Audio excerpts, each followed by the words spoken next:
previews, porque capaz de hacer manos en la pantalla es más raro. Ok, les digo ahora.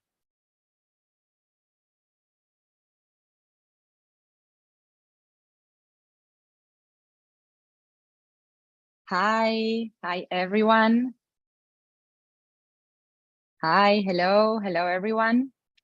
Thank you very much for joining us here. Thank you very much for joining us here at America Society Zoom and YouTube channels. We are presenting the virtual panel conversation Caribe Hostil, Narratives of Displacement in Puerto Rican Contemporary Art. This is organized by America Society.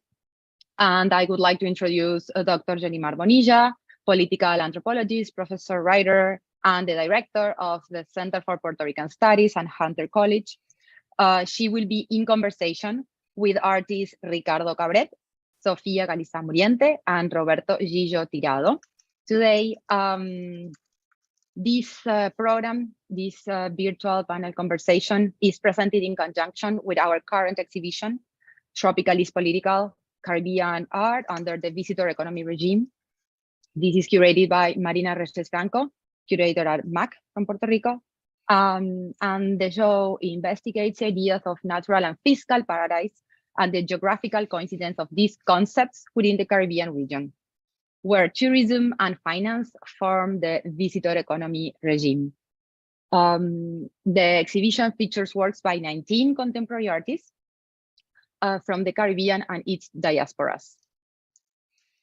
Through different videos, installations, paintings, sculpture, the exhibition underlines the effects of tourism and finance on subjects including economy, policy, self-image, and artistic production. Please feel free to share any questions during the conversation on the Q&A section, and we will read this at the end of the panel. And then with no further ado, thank you very much. Welcome the panelists. Thanks. Thank you, Carla. So we would like to start by having our three special guests on the Zoom say a few words about their contributions to the Tropicalist Political exhibit and how they see it speaking to the themes of displacement that we're addressing today. So Ricardo, are you kicking us off? Yes, that's correct.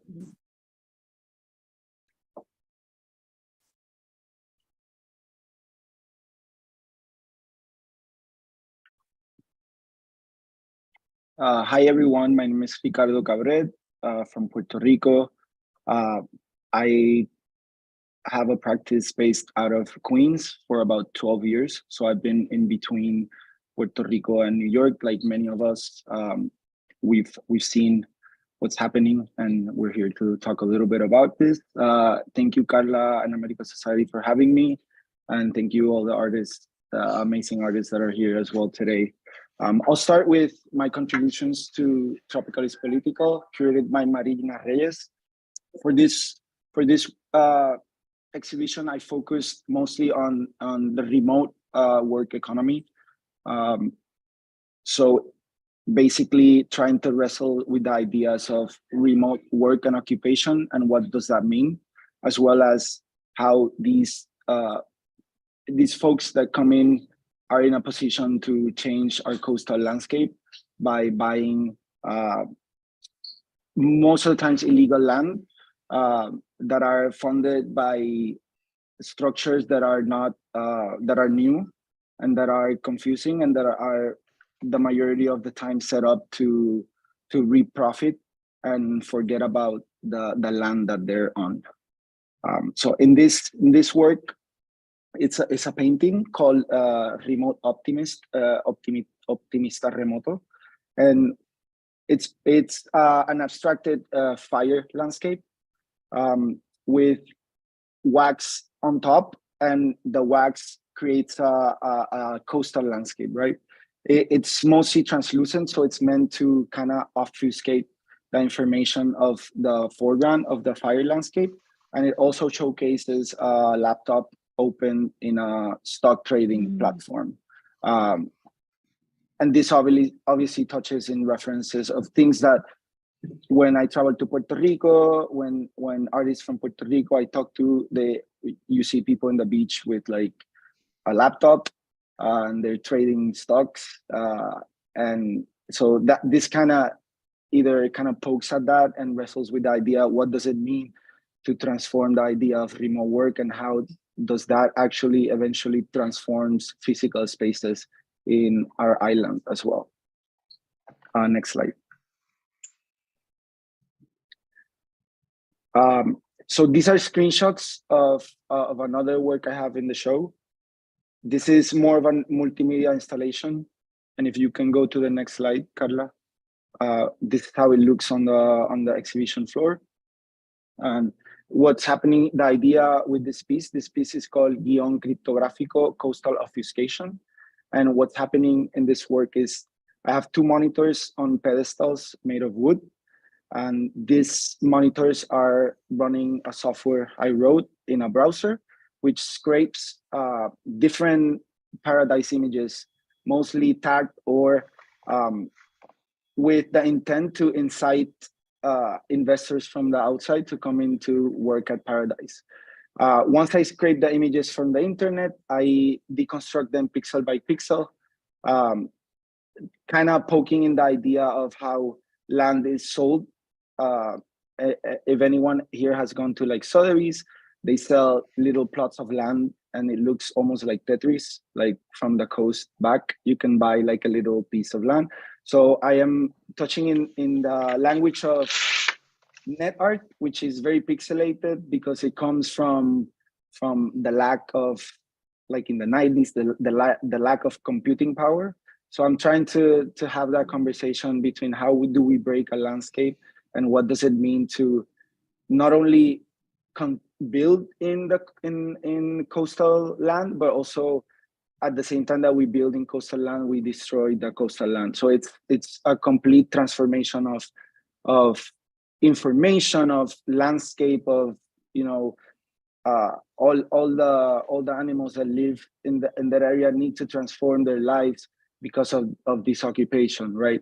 So a lot of my work talks about landscape and how technology creates invisible architectures that eventually become real architectures that have impact on everyone that surrounds them.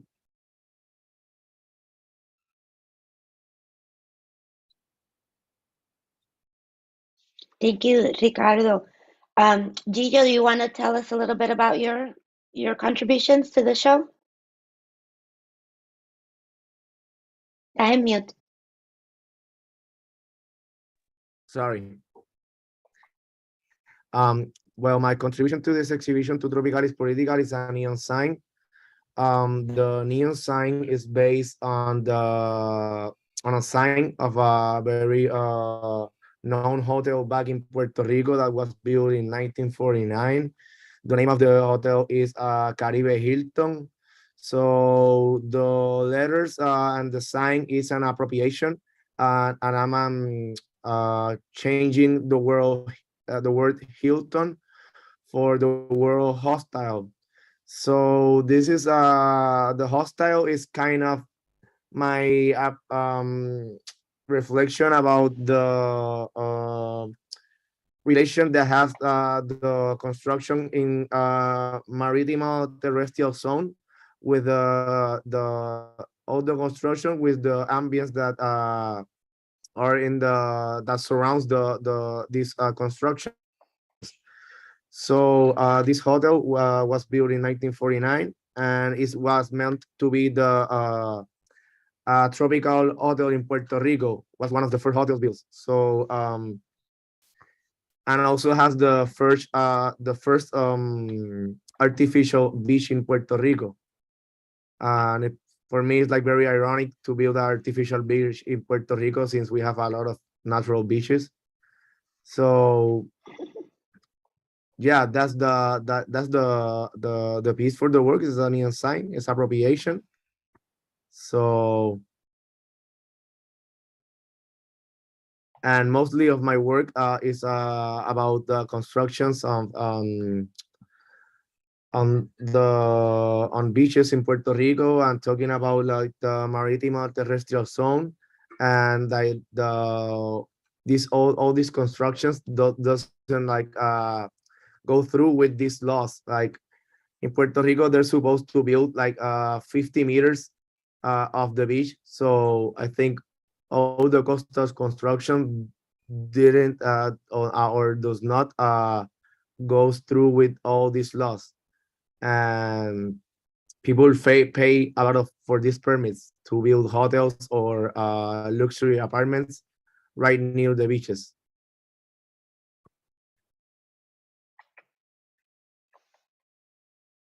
Gracias, Sofía.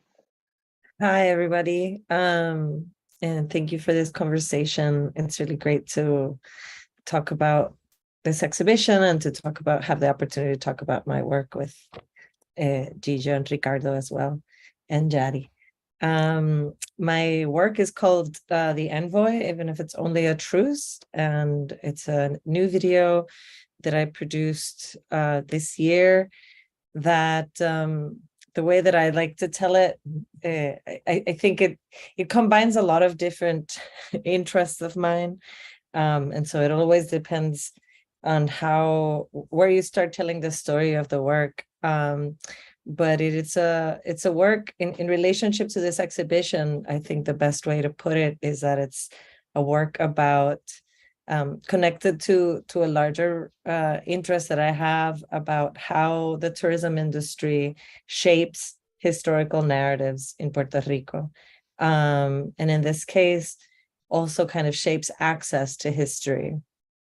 And so The Envoy was filmed almost in its entirety in Casa Tugwell, which is a house that was built by the famous architect Henry Klum, one of the founders of tropical modernism. And it was built originally for Rexford Tugwell, who was the last US appointed governor of Puerto Rico. And currently, or not anymore actually, when this video was filmed, this house was available for rent on Airbnb. And so I thought it was very interesting that for a history that is so inaccessible, that one could actually, and by that I mean the history of Rexford Tugwell's time in Puerto Rico, and even the history of Henry Klum, that one could just rent out this house and go be there and inhabit that history and have such direct access to it as a tourist, only if we behave as tourists in our own country. And so we did rent the house in a small group of friends who had been spending time together during the pandemic. We decided to go spend a weekend there.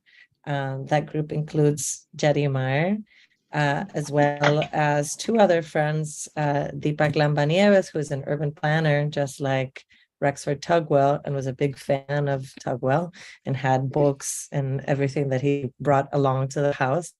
And his partner, Laura Perez, who is a journalist and also a friend. And so the four of us spent a weekend there, and I was filming our hanging out. And I think in many different ways, we kept kind of playfully or very casually coming up with different ways of invoking the history of that place and kind of calling on the spirits of the past, and kind of contending with them, and in a mix of leisure and criticality that I very much like, and that I think is it's just a really interesting way of also kind of undoing a lot of the history in this space and confronting certain ways that history has been written, particularly by white men, and to have these young Puerto Rican scholars and intellectuals and thinkers undoing it while also just hanging out and having a good time, I think is kind of like undoes or unpacks a lot of what that space and the history of Tugwell and Henry Klum represents to me. And so it's very much also about the ways in which tourism has a role in preservation, and historical preservation. As some of you might know, Henry Klum's house, which belonged to the University of Puerto Rico, was never properly preserved. There was never funding for it. There was never political will. And it actually burnt down during the pandemic. And so I kind of used those images of the burnt down house of Henry Klum, which had been declared, a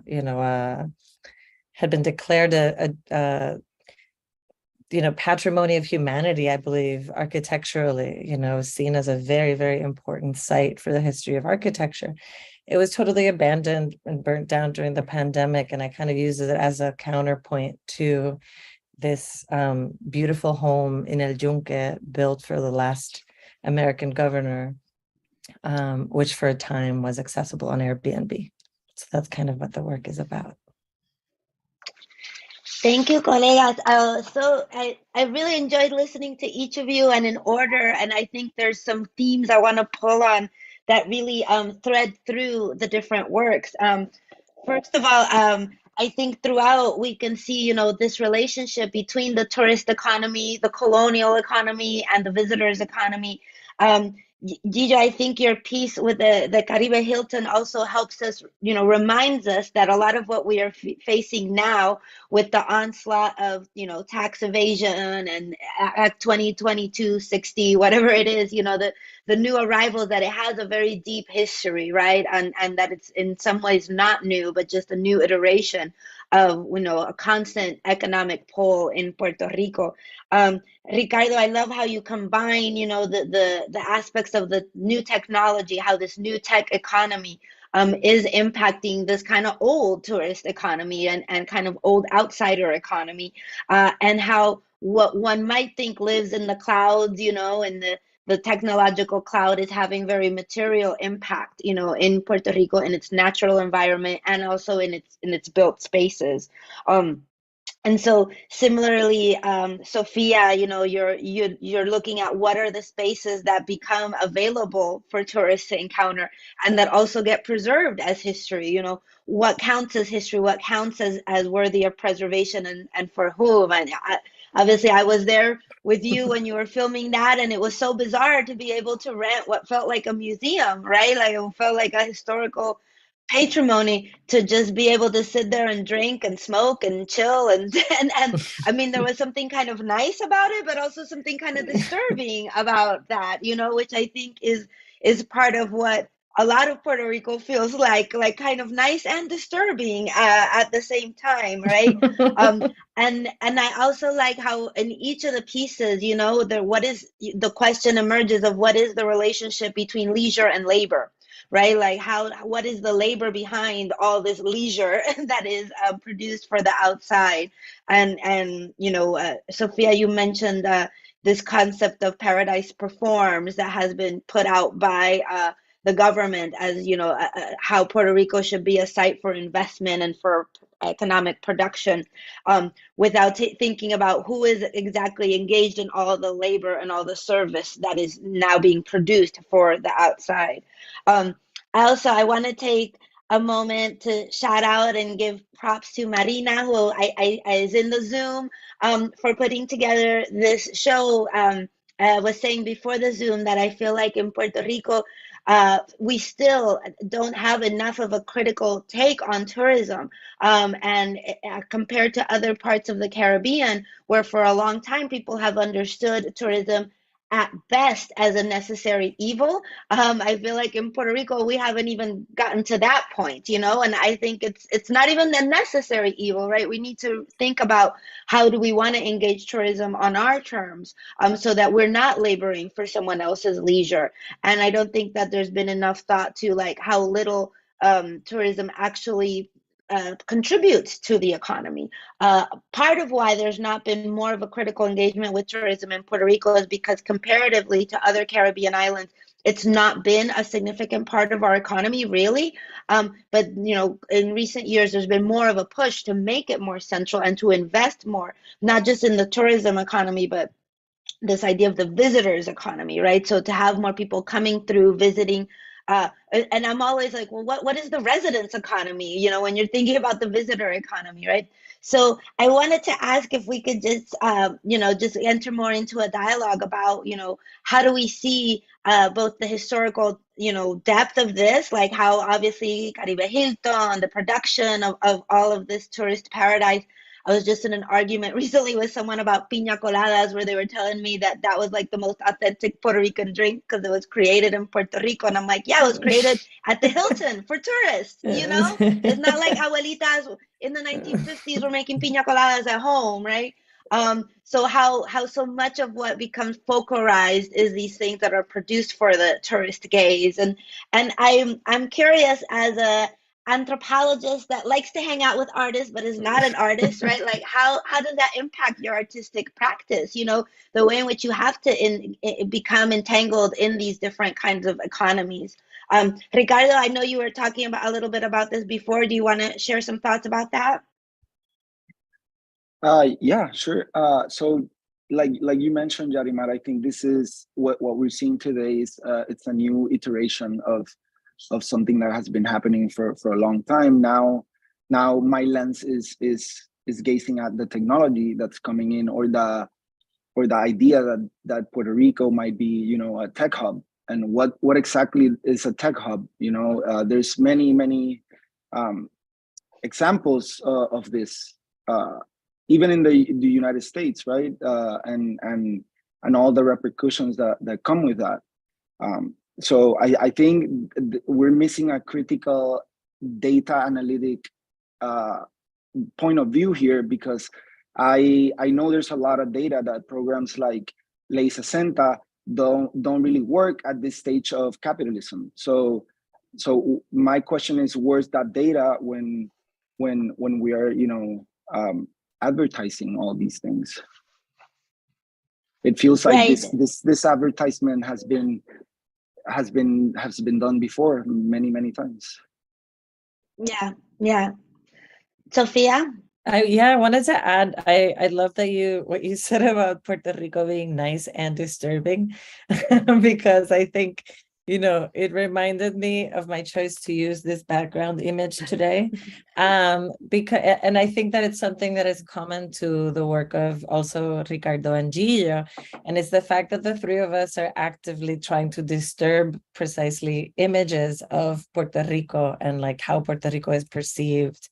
And I'm a believer that you have to be able to have, critical, complicated conversations about colonialism and colonial violence and dispossession, and also be able to look at like a beautiful beach and like have that also be your part of your imaginary of Puerto Rico, or have the combination of those two things be how you perceive Puerto Rico. Because that's, we love, the three of us in this, or the four Puerto Ricans in this Zoom, like we all also love and defend the right to this natural beauty and the right to exist within this natural beauty. I think Yiyo was talking earlier about all of the fighting and the struggles that have been happening in Puerto Rico to defend the coastline and the access to the coast, and that as public land.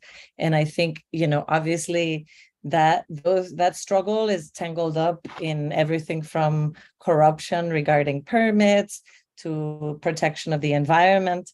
But I think a part of it is also a right to this beauty, in a way that is not simplified, but that is complicated, and I think that's, I think a lot about that in my work, and how like complicated sometimes it is to contend with the natural beauty of Puerto Rico. But I think especially considering this exhibition is in New York, and we're all speaking in English for the benefit of audience members who are not Puerto Rican or who don't speak Spanish. It's something that I think needs to be brought up. Yeah. I think that disturbing beauty is so characteristic of places, for example, like Vieques, where you're like, wow, this like is hurting my eyes. It's so beautiful. But at the same time, there's all this this photo like is Vieques. Vieques. Yeah, it's like, but at the same time, there are like possibly landmines underneath here and bombs, and this natural preserve is here preserved because it's toxic, and we can't actually produce, cultivate any agriculture or anything on it. Yiyo, do you want to talk a little bit about how that has influenced your work and how you're thinking about it currently? Unmute. All of these things like trigger me to make my work, because right now I'm only doing work about the coastal line and the beaches and construction near them. So yeah, I have been taking references from historic documents in the University of Puerto Rico, in the Archive of Architecture. So I have been like researching about all these hotels, like the first one that were constructed. So I don't find any reason for at the beginning constructing all these structures near the beaches when there was so many terrain behind them. It's a thing that people want to sell, like this luxury thing, like very near the beaches, like walking distance. So the law is like it should be like a public terrain of 20 meters. And after the 20 meters, you have to have 30 meters additional for the construction. So most of these places are like, doesn't have like 10 meters from the beach. So we have been having a lot of issues, protests, and like day to day, like now that people are knowing like these laws, they're starting to have more how does the word, like people are more educated right now, like the laws and the access that they have to these terrains, like, and I have been so many years like violating these laws, and now that we notice, it's like it's very hard to gain back these old terrains, because you have this mega humongous constructions very near them. So the solution was to like demolish them, but it's like also like it's very complicated situation. Yes. For our viewers, just a reminder that you can put your questions in the Q&A box, and I'll be threading them in to the conversation. We already have a very interesting question from Melixa Abad Izquierdo, who asks, can Puerto Rico be a tech hub with a failing electric grid? Would this tech hub help the residents? Any thoughts on that? I have a few, but Ricardo, you've been thinking about this. What can you say to this?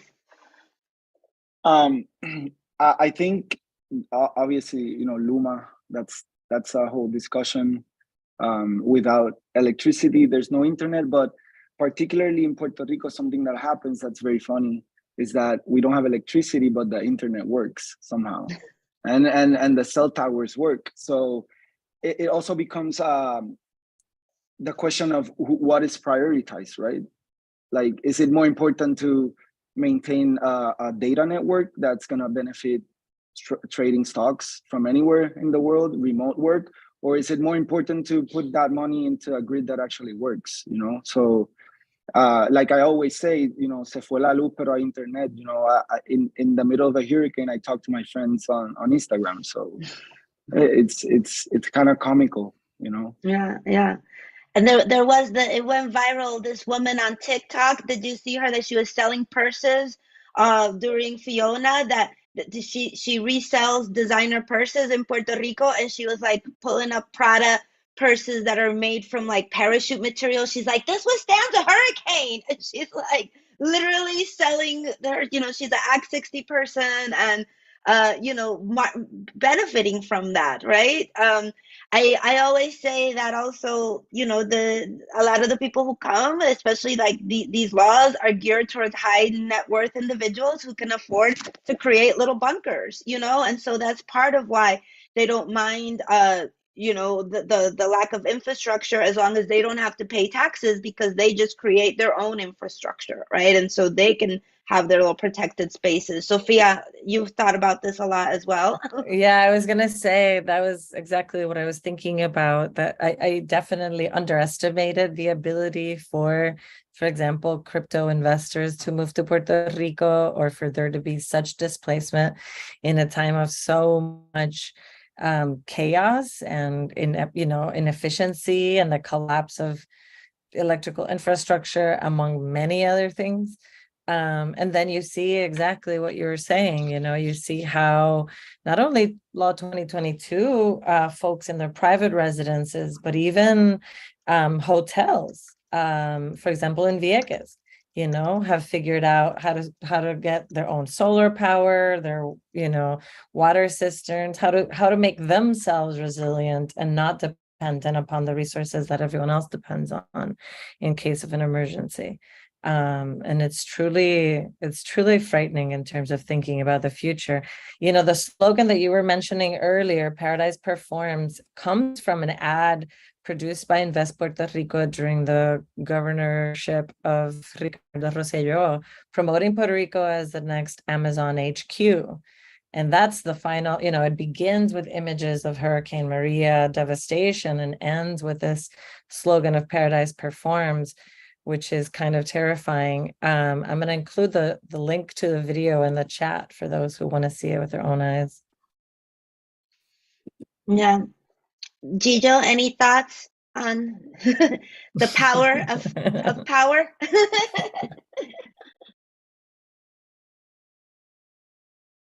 And No, like it's like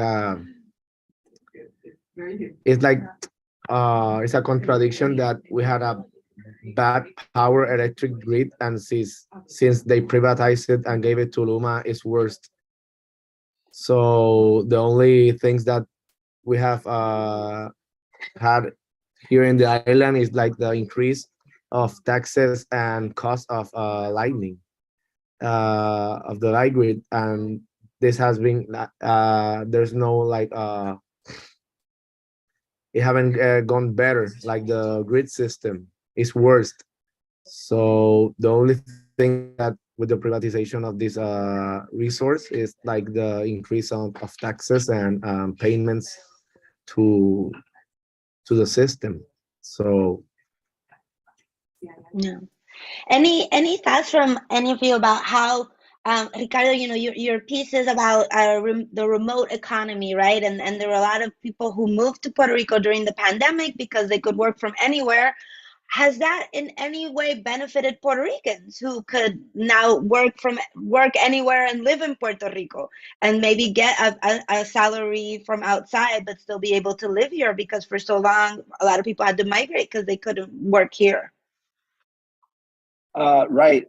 So I don't know the impact per se, but I do that most of these folks that are tech have no impact in the art economy of the island, because they usually have loads of money, but they don't really care about culture or anything. They as an muted. Stop muted. Okay. they basically live in their little bubble, like you mentioned before, right? They live in this like internet bubble in front of their screens. Even though they're like at the beach, they're still in looking through their little portal, right? So they have resources to have a generator or to have constant connection to the outside world. So I'm not sure how connected they are in general. It seems like they just go to the island and are kind of floating there. Yeah. Sophia, what do you think? I don't know enough about like numbers in relationship to remote work or anything like that. I was hoping that the pandemic might make it more feasible, or create more job opportunities for Puerto Ricans who want to stay in Puerto Rico to be able to work elsewhere. I think that I don't know enough about people being able to take advantage of that right now, though. And what I have seen is kind of the opposite situation, which is Puerto Ricans living abroad who have been able to move back, or at least buy property to spend time back home, which obviously is great, and I, I'm like, I share, the enthusiasm for people being able to return home. But what I was pulling here in my computer that I wanted to show you, even if I should just show a couple of seconds, if the person sharing screen could unshare it so I could share something else. We were talking about the beach in the Caribe Hilton and how it was not just built out as an artificial beach, but also it's one of the first times that there was political mobilization to defend access to the beach, because the Hilton took over not just a beach, but also even historical ruins that are national patrimony. And I was recently helping digitize some films that were part of the collection of the Police Intelligence Division in Puerto Rico. And I found a 16 millimeter film of a 1970 protest of Playas Pal Pueblo in the Caribe Hilton. Wow. I wanted to show you just a little piece of, obviously there's no sound on it. I don't know if you can, I'm sorry okay, now you don't see my cursor. But this is, 1970, the Hilton Beach. The bell bottoms. Yeah. One of the first times that there was that kind of fight going on to claim a right to go to this beach in the center of San Juan. I'm going to skip a little bit just because I really love the ending of it. Well, there's a moment where everyone sings the national anthem. The reason the camera is so close and we never get to see a nice wide shot is obviously because this was filmed by a police officer trying to identify faces and profile pro-independence activists who were there present. So that's also talking about disturbing beauty. There's very little archival images of this moment, but suddenly we have this surviving film shot by the police doing surveillance. Here, obviously, here some of the protesters identify the camera, as you can see, and flip the middle finger at whoever is filming. But anyways, I show it also because I think, and I wanted to get to the end, I think that this mixture of struggle and joy is also very important. And this, way in which in Puerto Rico for a long time we've known to understand joy as political as well. Wow. I'm writing down struggle and joy. I like that as a concept. I think it's embedded already in Puerto Rico in so many ways, like we were perreando en la catedral the night that Ricky resigned, right? Like there's so many examples. And I feel like people don't get that outside of Puerto Rico. And I try to explain to folks how, and I know some folks in Puerto Rico might disagree with me on this, but like sometimes when I'm in the diaspora, when I'm in New York, the struggles of Puerto Rico can feel just very flat, in terms of like pure victimhood, pure struggle, pure oppression, But when you're in Puerto Rico, you have your full humanity. And so there's laughter, there's joy, there's struggle, there's frustration, there's sadness. There's like a lot more, a spectrum of emotion in each moment. And there's a reason why people, despite all these challenges, want to stay here. Like the biggest demand, the biggest call for action is we want to be able to live here, And so it's because it's not just about the challenges of being here. It's about that full spectrum of emotion that comes from living in this place and being in community in this place. I want to remind the viewers to put your questions in the Q&A box, please. I mean, we can just keep chatting here on our own, but we would love to hear your thoughts and reactions as well. Let me see, there's a question here from Angela Brown. How do you all grapple with the problem of folklorization for the tourist gaze? Is this an issue in contemporary art? How have you used archives to push against this? like the ICP Film Archives and the Architecture Archive at UPR? That's a great question, and something that I was wondering too, with the bankruptcy of the government, right, and the defunding of organizations like the ICP that were charged with preserving our culture, with all the complications of that, right, of precisely that national folkloric project. But what does that look like now? What is the preservation of Puerto Rican culture now? How is it different from when the ICP was in its heyday? I'm sure it's textured. What do you guys think?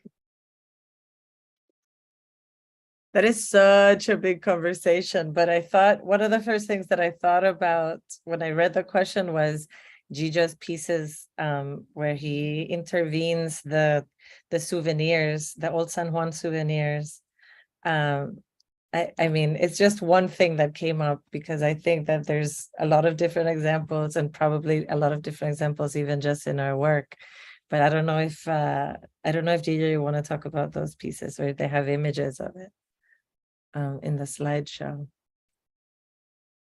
I don't have images in the slideshow, but I can look for them really fast in my computer, so I can share with you like the pieces that Sofia is talking about. It's like it's an appropriation of colonial houses that souvenir stores sells back in Old San Juan.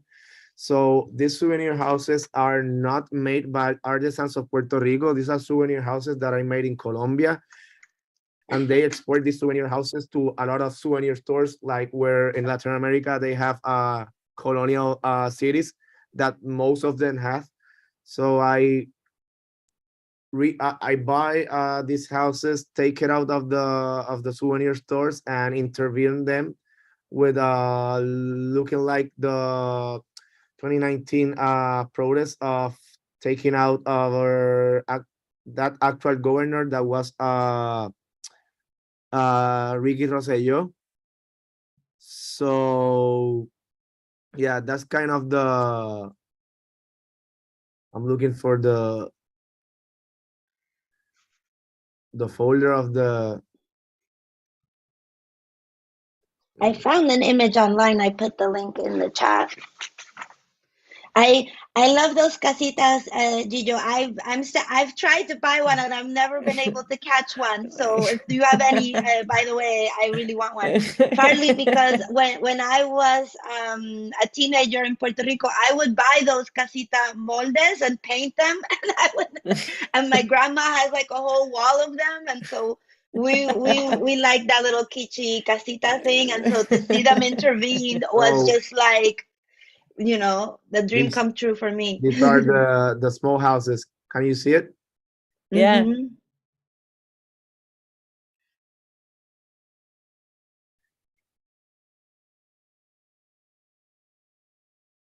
And also we should say, because it is how Old San Juan looked during Ricky Renuncia. Yeah, so yeah.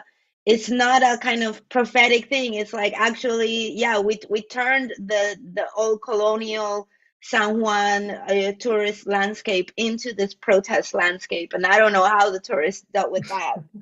And even when you think about the black and white Puerto Rico flag that was proposed by the Colectivo La Puerta, right? Which began as graffiti, or began as street art, however you want to call it, began as a mural on the street.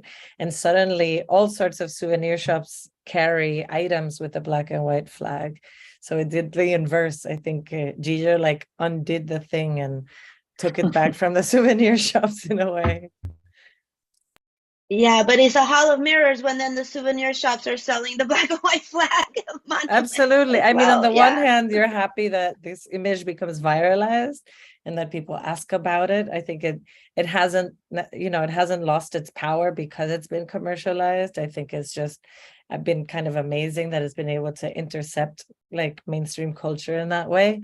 But it's kind of startling to see it turn into all these different kinds of souvenirs.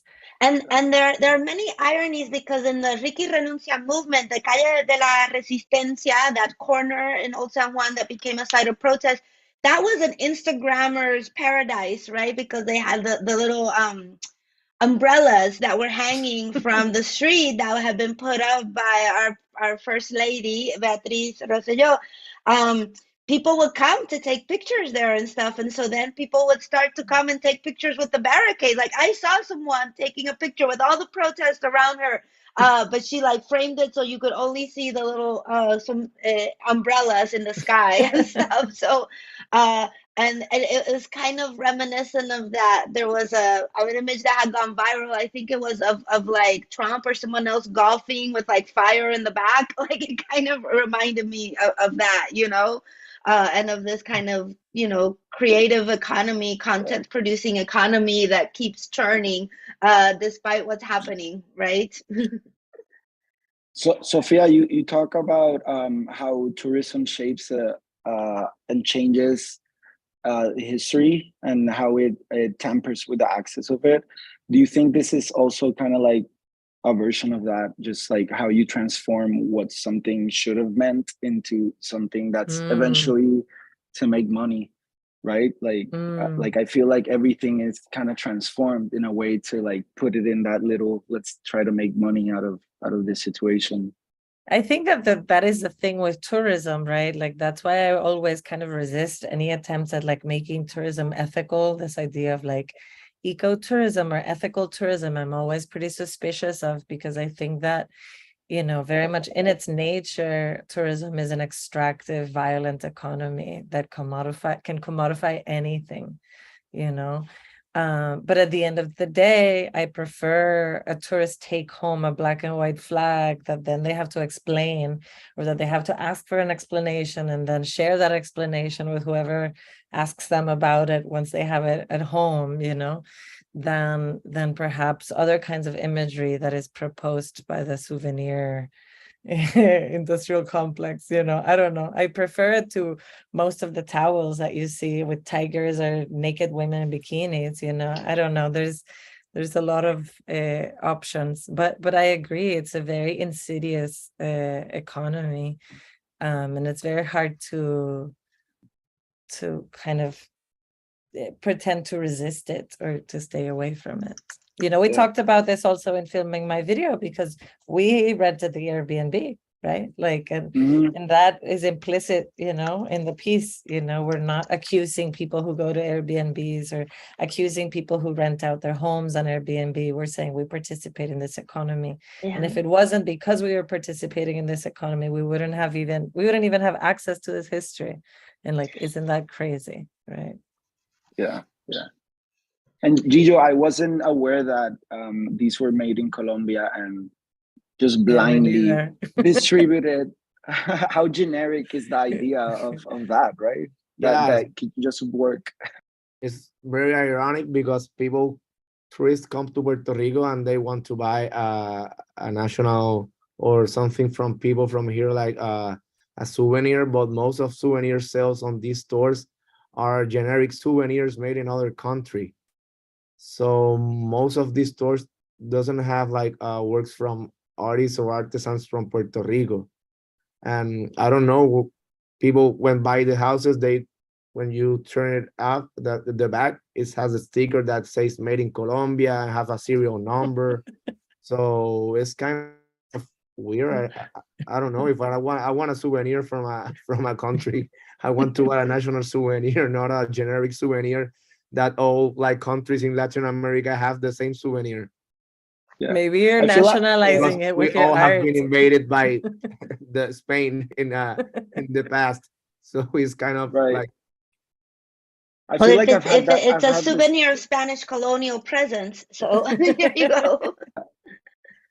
Yeah, I feel like I've had this problem in other Latin American countries, right? That you go try to get something and everything's from somewhere else. Yeah, but I think is what Sophia is saying, like there's something inherent in the tourist economy.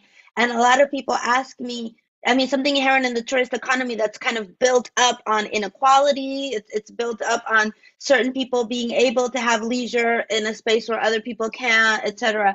And so people ask me, how can I, travel ethically in Puerto Rico?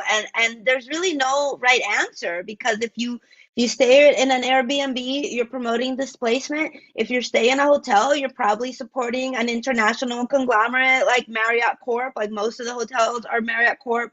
Others, are not, are owned by elites in Puerto Rico. So like, that's not exciting to support either. If you stay on a friend's couch, you're putting them out. Like, there's just like no real answer. And so I always just say, well, tip well, like wherever you go, just tip, and try to get off the beaten path, But I also, one of my mentors in life and struggle, Jose Lopez from Chicago, he always talks about how we shouldn't be tourists, we should be travelers, and we should think about the difference between that, And so the tourist is there to kind of escape, it's all premised on escapism and on a kind of fantasy, and that's, and hedonism, and being able to do what you can't do in your daily life, and all of that. And so kind of having a disruption from your life, and guilt-free, and all of these things, right? Whereas a traveler is driven by interest in knowing a place, connecting with a place,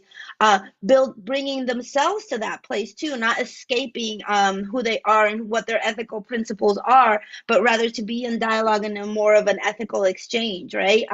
So I think there's no easy answers, and sometimes a lot of the ways in which people try to do kind of ethical tourism results in, like, oh, now we have to create some kind of experience for this person who wants to feel like they helped a hurricane victim in Puerto Rico. They want to put up a blue tarp, or they want to, knock in a few nails into a house, or stuff some relief bags. And I'm all citing concrete examples that I've witnessed of like people trying to come up with ethical entanglements with Puerto Rico. And I think also the fact is also that people they want to think so ethically about what to do when they're here, when there are also Puerto Ricans all across the United States, and that is not well received when I say that in conversations too. Like, how about visiting a Puerto Rican restaurant in East Harlem as a way of being a traveler, of being, in dialogue with Puerto Rican communities, and supporting Puerto Ricans wherever they are. But I think it's a complicated entanglement, and at the very least, you have to feel some discomfort. It can't just be a pure luxury leisure experience for you. And so if you're okay with that, then that's the only entry point, I think. What do you think, Sofía? What do you tell people when they ask you how to travel responsibly to Puerto Rico? Oh my God, I don't know how. Yeah, lately I at least tell them about Casa Sol in Viejo San Juan, which is a family-owned hotel with solar power. But there's very few things that one can say that really kind of solve that. I think you worded it really well. I also just give them things that will poison their experience by complicating it. For example, especially with people going to Vieques who get a tour map that just shows them how 3/4 of the island is a natural reserve, and they often have no idea that that's because it was a military base and it's too polluted to be anything else but under the administration of fish and wildlife. But I wanted to say something else to Angela's question, because I think she also in her question talked about is this an issue in contemporary art, and how have you used archives to push against this? And for me, this is a really big question, and a really big question that we would need another hour for, and that I'm still kind of trying to wrap my head around in different ways. But this year in particular, I've been doing a lot of archival work, and I've thought a lot about this idea of the ideology of preservation, right? And what things get preserved, and how has Puerto Rican history been preserved, and in the interest of telling what story, and I think that that's a really big, complicated conversation. And it's really interesting also the way in which contemporary art creates weird little cracks through which one can sneak in and do a different kind of work in some of these same spaces. For example, I had a chance this year of doing a research residency at the Smithsonian Institution. And it's very different being there as a scholar and researcher than it is being there as an artist, obviously, right? In terms of the questions you can ask, the places you can stick your head into, and the ways in which we can then use those experiences as material to create other things or to tell other stories. And even this video that I was showing earlier of the that I helped digitize from the police intelligence division files at the Archivo General, I was able to do that work because I was, funded by an art research grant. So I think it's also interesting these ways in which the contemporary art world also thinks about archives and thinks about artistic research and has created resources to allow for that kind of work, and how that kind of comes into tension or in contact with other agendas for archival research or conservation. Again, I don't have very clear answers, but I think those are really interesting questions, and I'm asking them myself, I guess. Yeah. We only have about 5 minutes left. So, Yiyo, Ricardo, do you want to just any final, wait, there's one more question. Oh, it just says, thank you so much for this conversation. Do you want to just say some final thoughts about the other work that you're doing right now beyond what's in the show, and how it speaks to these issues, and what you're passionate about right now moving forward? Yeah, so I think I can say something about our trios. Like, we are still working on our works. We will be like soon exhibiting our works in the Whitney, and I'm collaborating also a show with Sofía. I will be in New York soon, so yeah, whoever's listening who's in New York, hopefully we'll see you in the real world soon. And I should say, so much of this relates to New York too, which every day feels more like a playground for outsiders, rather than an actual place where one can just live. So Ricardo, I know you spend time between Puerto Rico and Queens, so you agree with that? Definitely. I mean, I think one big thing that happened the last 2 years was the pandemic, and that had its own snowball effect in the economy in New York, and how we move between these two places. Right now, it's becoming harder to do anything in New York. Housing is a problem. A lot of friends left, so it's very complex. Mm. And I will say also, considering since the 10th anniversary just passed, that hurricanes have also passed through New York. Sandy was a really big part of my experience when I was living out there, and so I think that it's also sometimes it's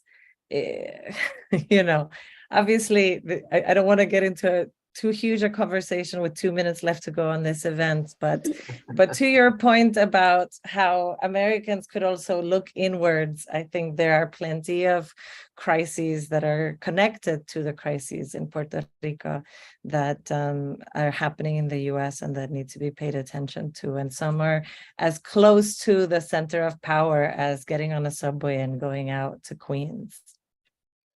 Yeah, absolutely.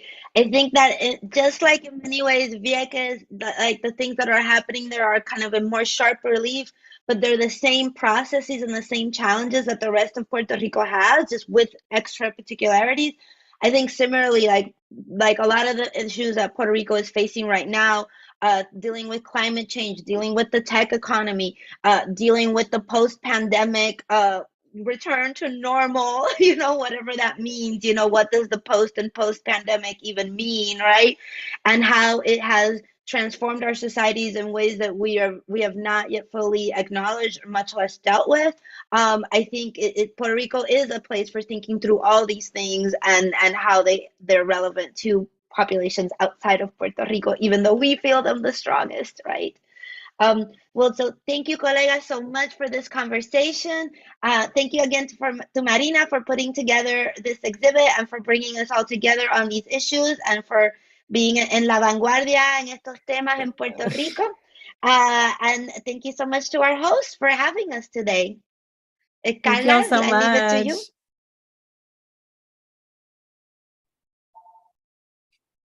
Thank you. Hi, thank you very much, everyone, Thanks for all. joining us. Thank you very much, Sofía, Yarimar, Roberto, and Ricardo, and thank you for the audience. We really enjoy here having you. And we will have these videos online on our YouTube channel soon. Bye. Buen día. Bye. Bye-bye.